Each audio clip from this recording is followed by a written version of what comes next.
The assassin.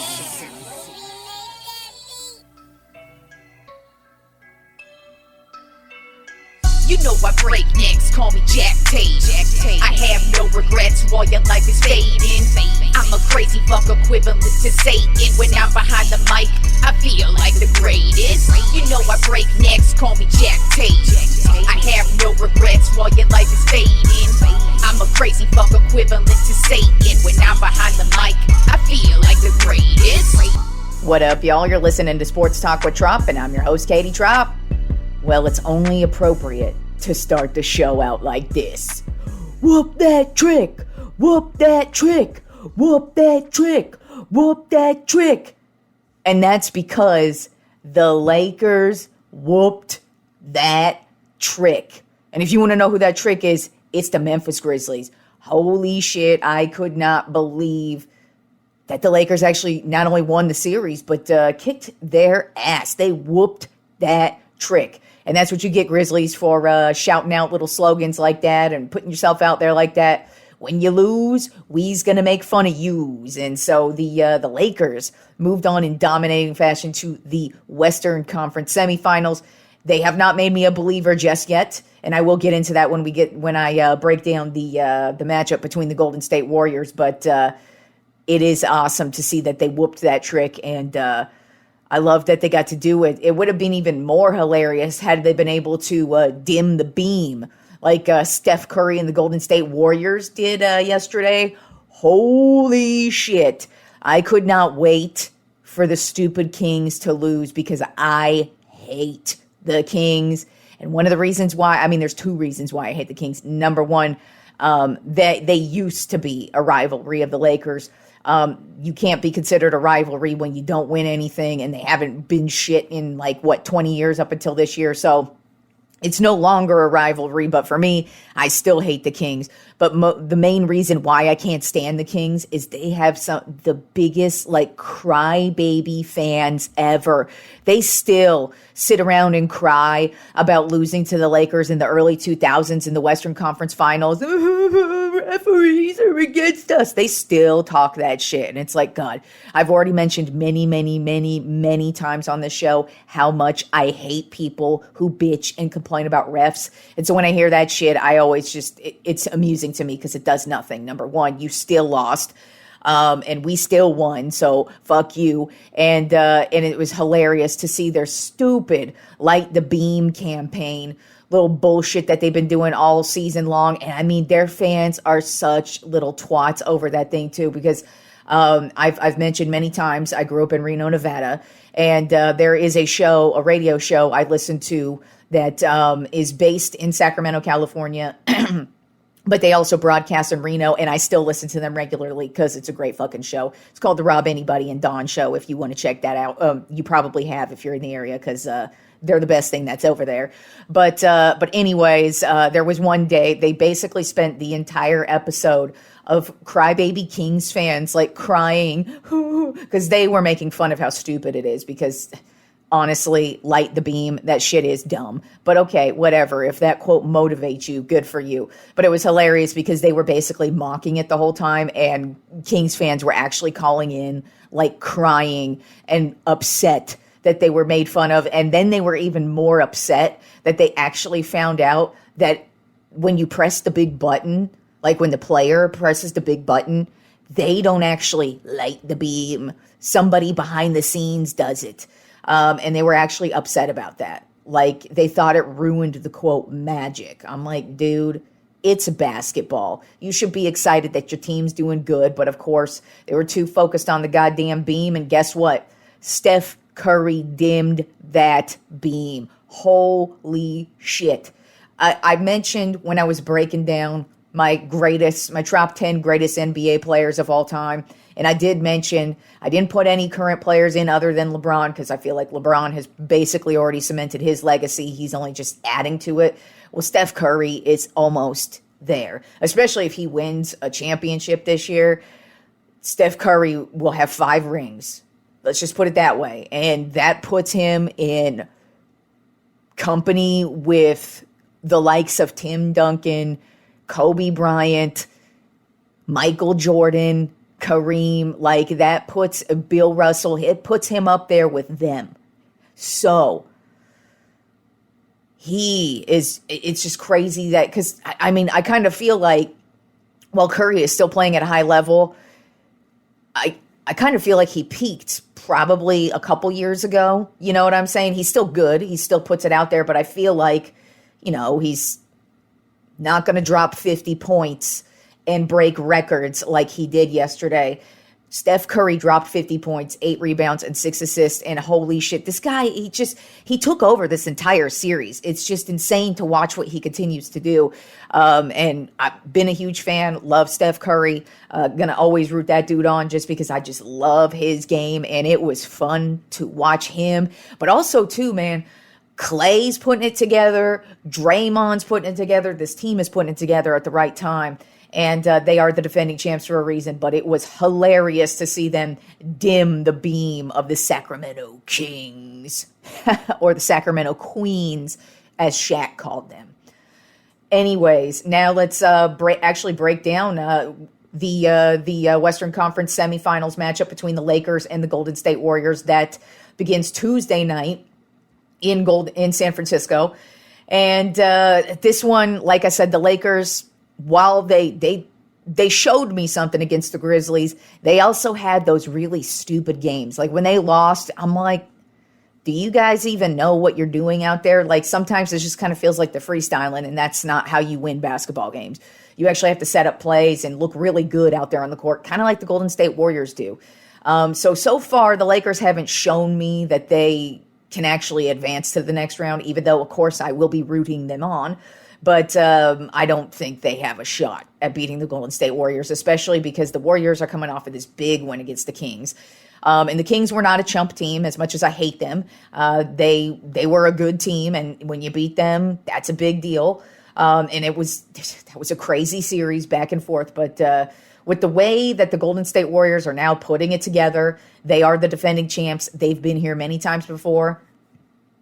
And here we are with LeBron James moving over to the Western Conference, and he's facing off against Steph and the Warriors yet again for the 5th time.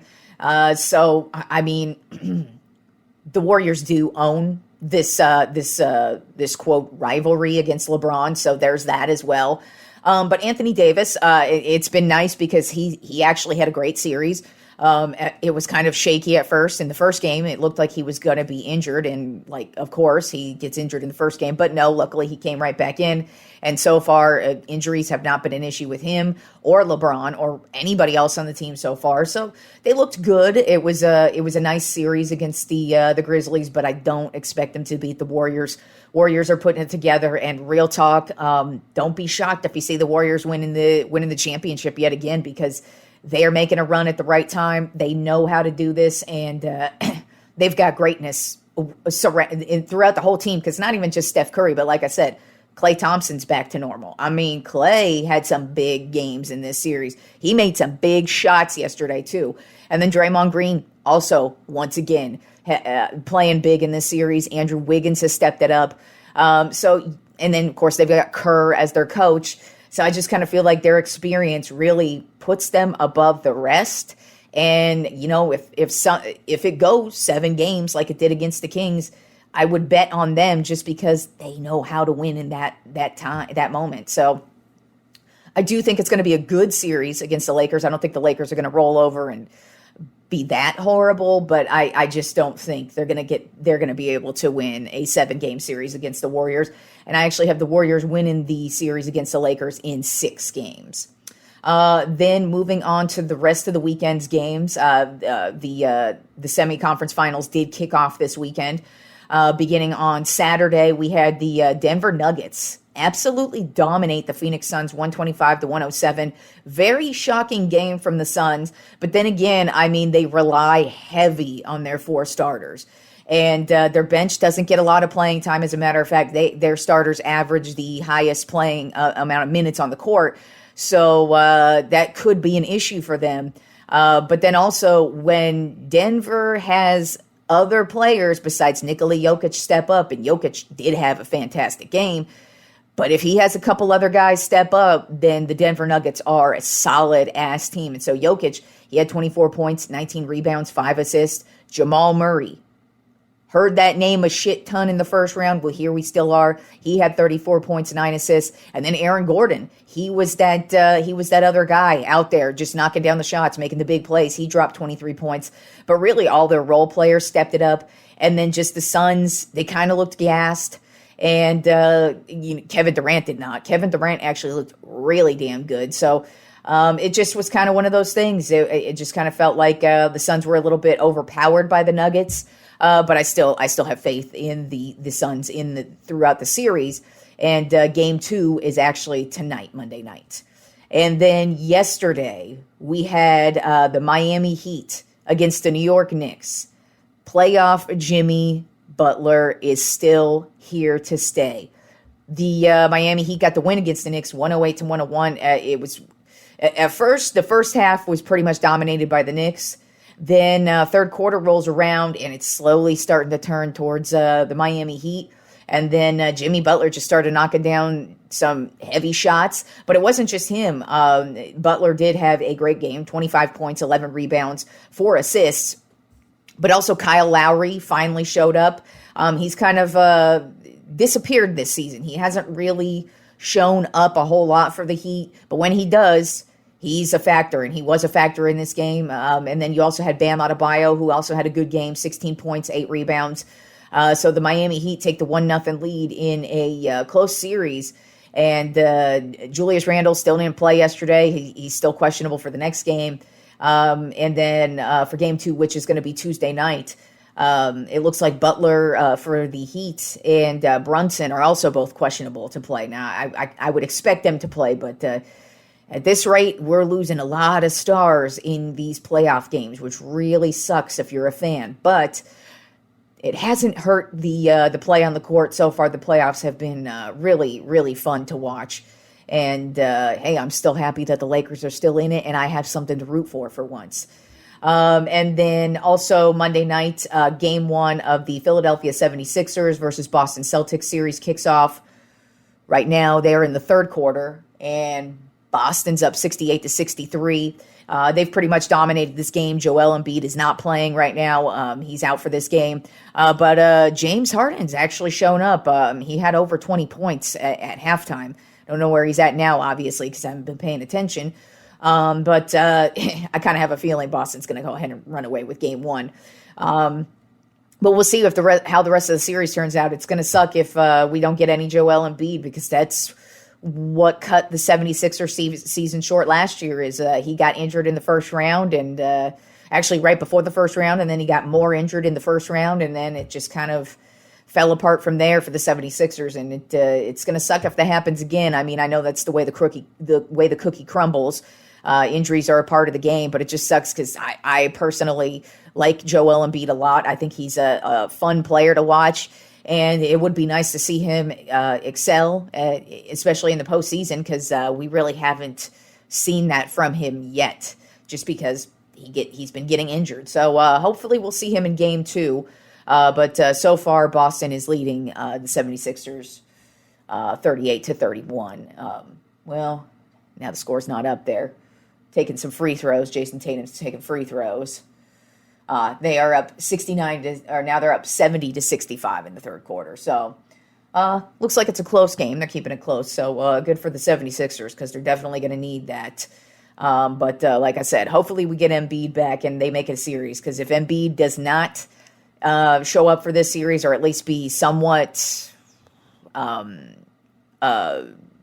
least be have some type of effect on the game, Boston's going to run away with that series, that's for sure.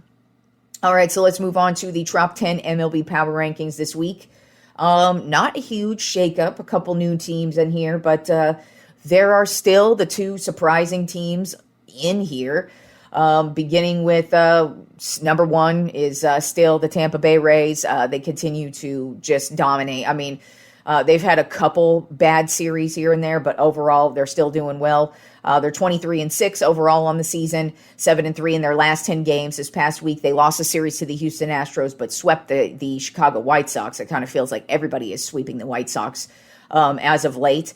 But basically, the Rays are in first place in every single category of baseball this season, including they lead the league with 195 home runs, whereas the Texas Rangers are in second place with 178 runs. Not home runs, I meant runs. 195 runs, and the Rangers have 178 runs. So that's how much the Rays are scoring right now. They're just scoring at an exceptional rate. And of course, it's being led by Randy Arozarena, who had his breakout season a couple seasons ago in 2020, actually, when the Rays went to the World Series. He just really broke out. And then last year, he kind of had a down year. I think it was mostly due to injury. But this year, the guy is money. He's batting .327, 7 home runs, and 28 RBI on the season, and just raking. But he's not the only one. Wander Franco, he's having a good season. Lowe is having a good season. I mean, really, God, who's the first? Is it Diaz? Yonder Diaz? Yeah, I'm pretty sure that's his name, Yonder Diaz.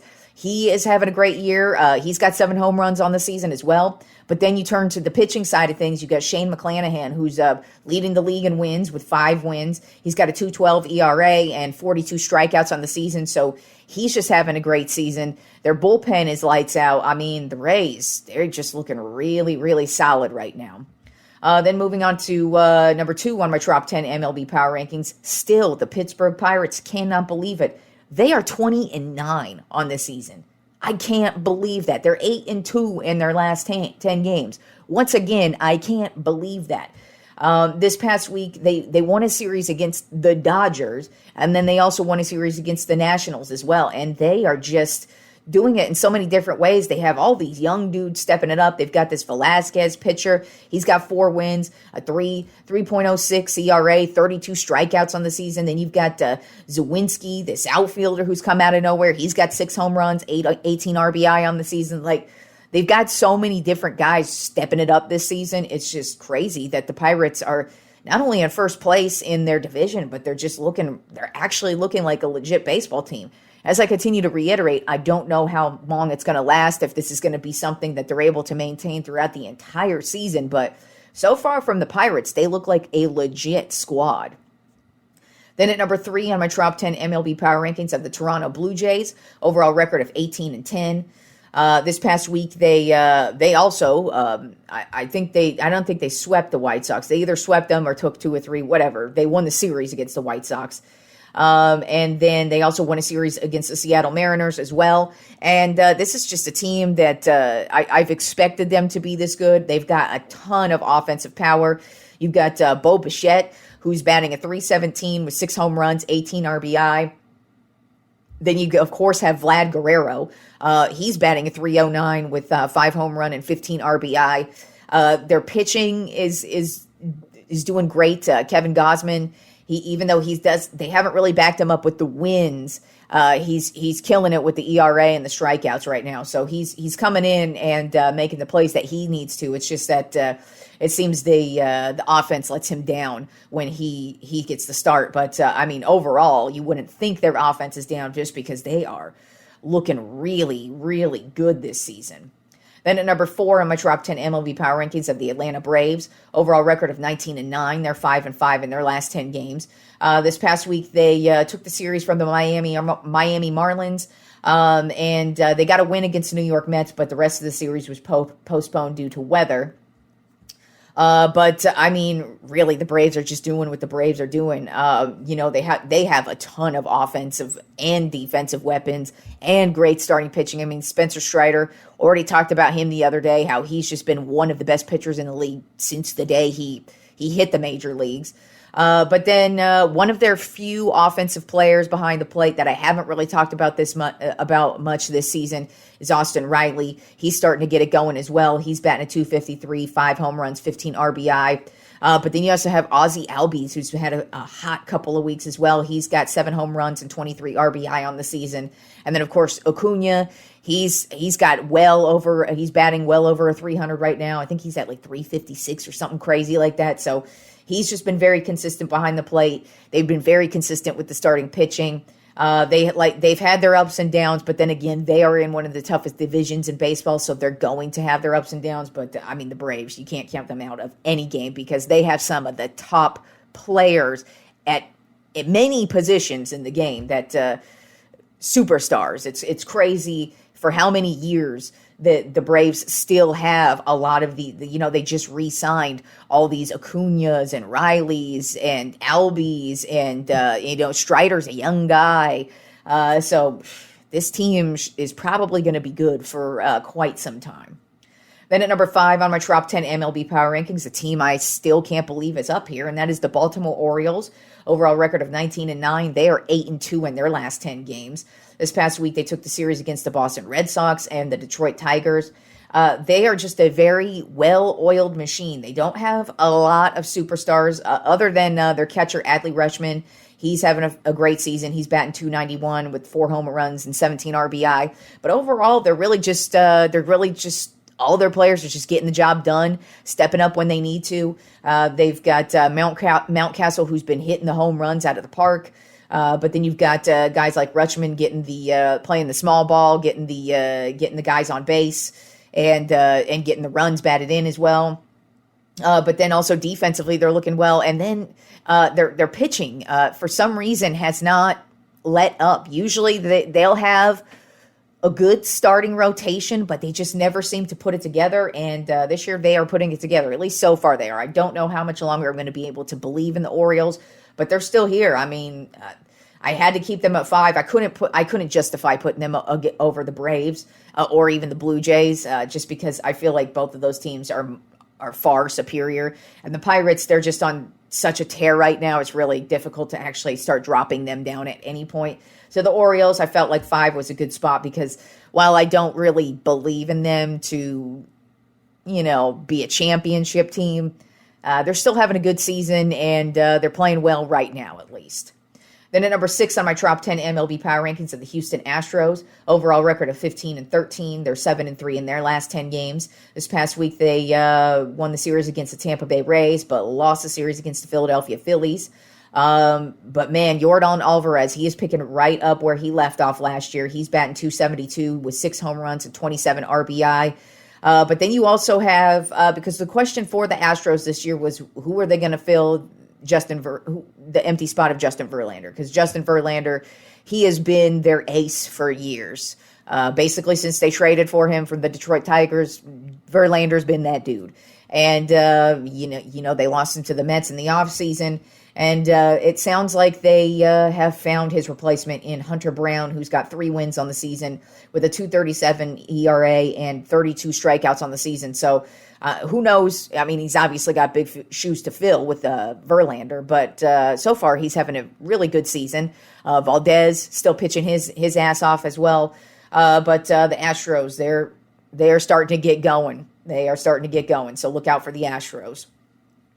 Then at number 7 on my Trop 10 MLB Power Rankings, I have the Milwaukee Brewers. Overall record of 18-10. They're 5-5 in their last 10 games. This past week, they lost a series to the Detroit Tigers and won a series against the Los Angeles Angels.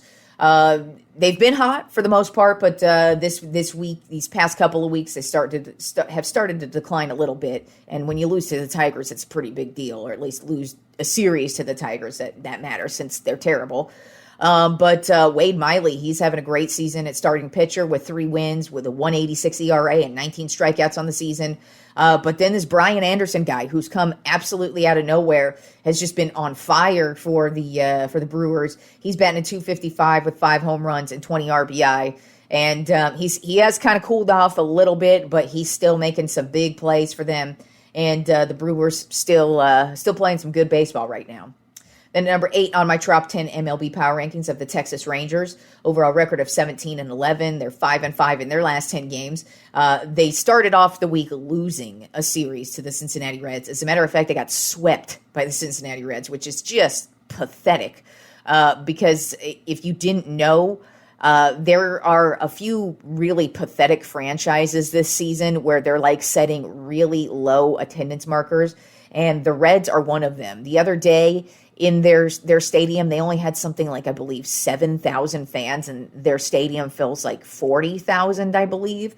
And that says a lot because, the Reds actually do have a pretty decent fan base. It's just they are not putting a good product on the field. But they did sweep the Rangers, so congratulations to them. Oh, by the way, the other team that is having horrible struggles, but they are moving to Vegas, so it doesn't really matter, is the Oakland A's. They set their low attendance record at about 3,000 the other night. So, yeah, that's pretty fucking pathetic. And as I mentioned, that stadium's awful, but I mean, their fans haven't really showed up. There's a reason why they're moving to Vegas, and yeah, setting low attendance records like that is pretty bad. But it's funny because when you see that, one would think, why would you want to own a franchise? How do you make money? Trust me, you actually don't need the fans in the stands to be making money, and that right there alone proves it all. So, yeah, that's it's all about it's really all in the advertising. If you didn't know, that's where the majority of sports teams make their money. In the advertising and in all the TV deals that they get, that's where they get all their revenue. Yes, they do. Of course, you want fans in the stands and you make money with fans in the stands, but you're not going to go out of business if you ain't got no fans in the stands. It's just pathetic when you're watching it on TV, and then it's also pathetic if you're a player in that stadium. I can't even imagine being a player for the A's and the Reds right now, and that's what you come out to, like not even like a empty stadium, because most of us consider empty like, oh, there's like mostly the lower tier is full, and then there's a little bit sprinkled here in the top there. That's a light day. But imagine what it looks like with only 3,000 fans in the stands. It's like bad. And I've seen it on TV, and I've looked at it a couple times. I'm like, wow. I mean, if I lived in Oakland and I were an A's fan, I'd be going to baseball games all the time because it would be real easy to get good ass seats, and I'm sure they're pretty cheap, but whoa. But anyways, back to the number 8 team, who actually has no issues filling the stands. That would be the Texas Rangers, because they have real fans. They also have a new stadium that looks beautiful. I haven't been to it. I've just seen the outside of it, and looks nice. But they got swept by the Reds, but then they took a series against the Yankees, and they stomped the Yankees yesterday, and they've just been scoring runs like no other. Like I said, they're second in the league right now with 178 runs on the season.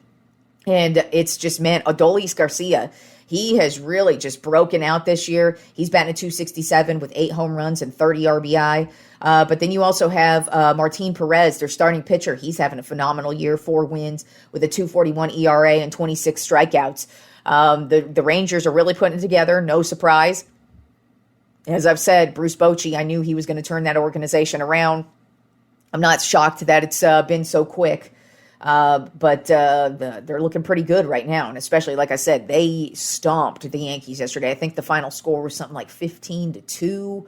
It was bad. When a baseball score is 15-2, you know that's a crazy score right there for a baseball game. Then at number 9 on my Trop 10 MLB Power Rankings of the Los Angeles Angels. First time they have made the Trop 10 this year. I'm glad they are working their way up, and they deserve it because they're actually playing really well right now. They're 15-14 on the season, 6-4 in their last 10 games. This past week, they took the series against the Oakland A's and lost the series against the Milwaukee Brewers. But man, Shohei Ohtani, the unicorn, is just having such a great year, both pitching and hitting. Starting pitching, he's got 4 wins on the season with a 1.85 ERA and 46 strikeouts on the season. Then he's batting a .294 with 7 home runs and 18 RBI on the season. And then you've got Mike Trout, who's usually the number 1 guy you're talking about. But since Ohtani is doing what he's doing, you're not really hearing about Trout. But Trout is silently hitting a paltry .308 with 7 home runs and 18 RBI on the season. So what you call a typical Mike Trout season, where he's just mashing, and nobody really cares because Ohtani is just doing it. He's just crazy. It's so much fun to watch what he's doing, and you really hope they keep it up. And like I said, it's nice to see them in my Trop 10 because I actually do. I'm not an Angels fan because they did beat my San Francisco Giants in a World Series I would like to forget. From back in 2002, yeah, over 20 years ago. It still stings. But I do like Ohtani and I do like Trout. So it would be nice to see the both of them at least make the postseason, because, I mean, really, it's kind of pathetic that Mike Trout, I bet you I can count on one hand how many seasons the Angels have made the postseason with him on the team. And he's been playing for quite some time now. So that's pretty pathetic. So it would be nice to see the Angels at least make the playoffs this year so we could see something, just showcase Ohtani, because this is probably going to be the last year that the Angels have Ohtani as well, because he's going to be a free agent next year, and I don't see why he would stay with the Angels. They're not a big market team. They're not a winning team, and they don't look like they have a future of winning, so there's a good chance Ohtani is going to be gone after this season. He's, I imagine, going to be the most sought-after free agent in, well, I mean, we had some sought-after free agents last year, so, I mean, usually free agency is pretty crazy, but I'm sure Ohtani is going to be the top guy next year, and I doubt he's going to be re-signing with the Angels, just because they don't really have a promising future. But hey, if they make the playoffs this year, that could really change things.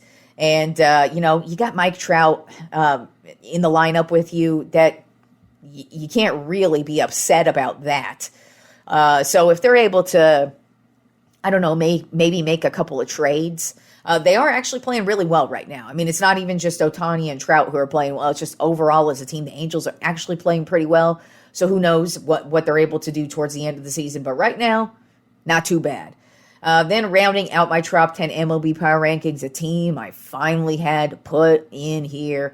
That would be the stupid Los Angeles Dodgers. Now, luckily, they're still not doing that well. As a matter of fact, the Diamondbacks are still in first place in the National League West. It's just the Dodgers are actually surging, and they're going to overtake the Diamondbacks any day now. They've actually been tied back and forth.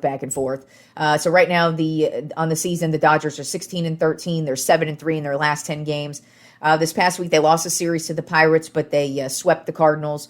But I mean, even though they're still kind of shaky, it's crazy that Clayton Kershaw is still pitching out of his mind. I kind of assume this guy, because the last couple of seasons, I want to say like the last 4-ish seasons, he's been on and off the injured list. So he's just been kind of that dude who comes out, he's great when he plays, but then he gets injured for a couple months. Then he comes back, he's great when he plays, and he gets injured for a couple months. So that's just been kind of the story of Kershaw's life the last 4 or 5 seasons. But this year, he's actually back to Kershaw, like Cy Young form. I mean, he's got 5 wins, which leads the league, of course. That's tied for the league lead in wins, and he's got a 1.89 ERA, great, and then 41 strikeouts on the season. So he is just having a typical Kershaw year, and unless he gets injured, you can't ever count this dude out. He's right there with Verlander and Scherzer, where you like, are these guys ever going to fall off? Because you feel like they're going to, and then when they don't, you're like, what? You guys are still pitching like this? It's crazy, but But yeah, I was shocked to read Kershaw's stats, because I really I hadn't looked at them much, just because I haven't had to put the Dodgers in the top 10, so I haven't really had to thoroughly look over them. But Kershaw is having a great season. Who else is having a good season for the Dodgers? That would be Max Muncy. He has come out of nowhere. He's kind of been a background dude for the last couple of seasons, but this year he is on some. He's batting a .238 with 11 home runs, which leads the league, by the way, and 22 RBIs on the season, so he's just having a great year. The Dodgers, they've been pretty shaky this year, but like I said, I expect them to overtake the Diamondbacks for the first place position here any day. But then again, the Padres are starting to get hot too. They stomped my Giants into oblivion in Mexico this weekend. So that was pretty shitty. I mean, they had a close fun game on Saturday where they were basically just trading home run after home run after home run, which was just really cool to see. But the Giants, of course, lost. But the Padres are starting to get hot, as they should, because they have a lot of fucking talent. You just look at them and go, why are you and the Angels such failures? You have all these great players, but you can't do shit right. Get it together. But there is still plenty of baseball left. And like I said, the Dodgers are starting to get hot. The Padres are starting to get hot. The Giants still look like shit. So baseball's not that enjoyable right there for me. The Yankees starting to suffer their injuries yet again. It's kind of weird to me, because I've noticed with the Yankees the last 5, 6 years, they get injured so much. And one would think that the Yankees would have like the best training and trainers and health officials possible so your team isn't getting hurt as much. I mean, it's just something I've always noticed with them because, Stanton's always hurt. When he's in the lineup, he's great, but he's almost always injured. Then, you've got, looks like Harrison Bader is going to be coming back here pretty soon. And then Aaron Judge was just put on the injured list today. He's another guy who kind of, he's often on the injured list every once in a while. Doesn't look like it's going to be anything serious. It looks like he'll just, miss the 10 to 15 days.